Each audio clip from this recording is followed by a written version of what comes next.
Hi, hello everyone, and welcome back to today's video. Today we're going to be doing a how I shade tutorial. I also want to preface this by saying that this is just how I shade objects and people, not necessarily how I color. If you guys want a how I color tutorial, that's going to have to be a separate video, which I may make in the future. So first I'm going to go over my color wheel. Up at the top left is going to be our lights. Over on the right is going to be our saturated, and at the bottom is going to be our darkest colors. So we're going to talk about my first tip on shading, which is base color plus multiply. So first set your base color and then add a clipping mask if you have those available, and then choose a color you'd like to shade with. I normally choose a purple, and then set that clipping mask to multiply. By setting it to multiply, the blending mode, which the computer already has, will code the color to make sure that it appears darker and it gets affected by the color underneath it. You can also alpha lock this clipping layer and add different colors like I did.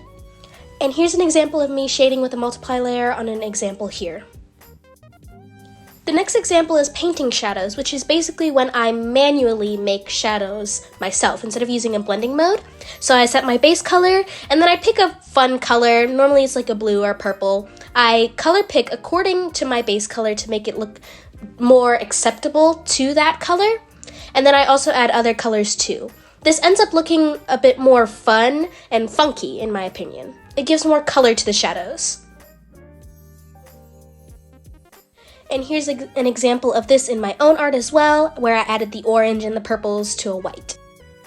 And this is just an overview of what we learned in the shadows part, and next we're moving on to highlights. So there are also two ways I like to do this, which is with the same sort of clipping mask, and then you add a color, and then you turn down the opacity if you'd like. You can also alpha lock this clipping mask and add other colors to it as well, so it gives the more glowy a feel. This is very intense.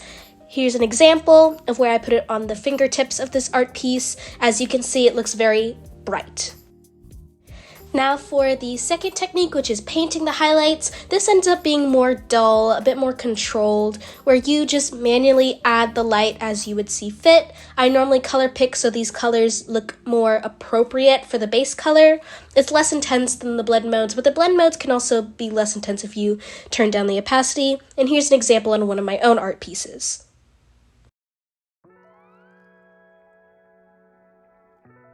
Now let's put it together. I'm going to do a quick little sketch here, and we're going to compare the two techniques I showed today, which is going to be the blend modes, and then we're also going to be doing the painting. So this sketch is going to be the same for both sides. It's going to be the same base colors on both of them, and we'll compare and contrast why they both look different and why they both look similar.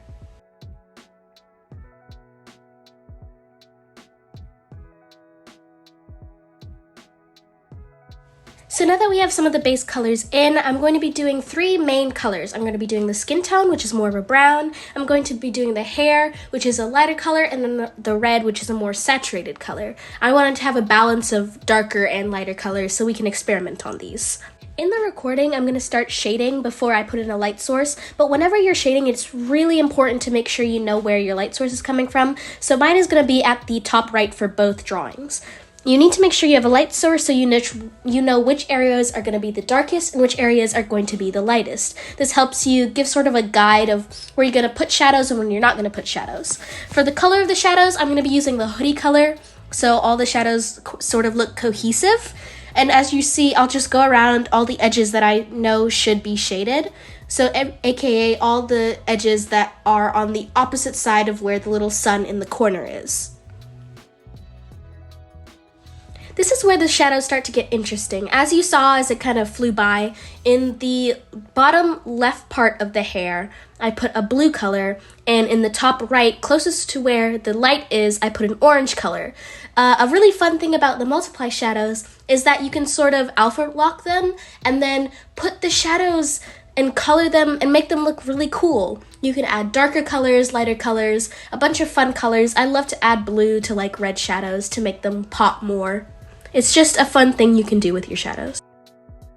And just as swiftly, we're going to be moving on to the highlights. So I don't know if you saw, but I color picked my sunlight color up in the top right, and I'm basically adding that to all the edges that the light would be hitting hardest, so basically closest to that little sun.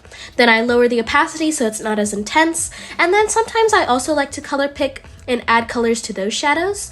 And now we're moving on to the painting side. You see I added back into my light source, and now we're gonna kind of play around with the colors. Whenever I paint my drawings, painting in quotes, is I add a bunch of really colorful shadows. I do more intense purples or reds. Sometimes I even do blue for shading. I really like to have a really colorful painted drawing.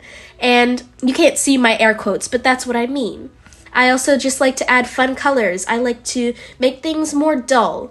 I find that when I paint, I kind of experiment more and I add more colors that you wouldn't typically see with a multiplied shading. You wouldn't see them if I used a blend mode, basically.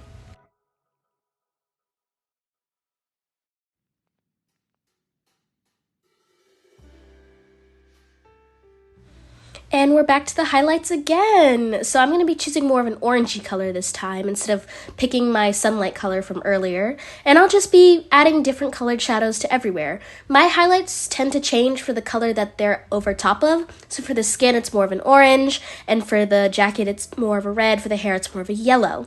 And if you compare these two, you can see that from my painted side, everything's it's a lot more different. The colors and shadows are more intense, whereas with the blend modes, it looks more quote-unquote normal. It looks like actual shadows that would fall on these objects. Whereas the painted, I take more from my art. I'm more creative with it.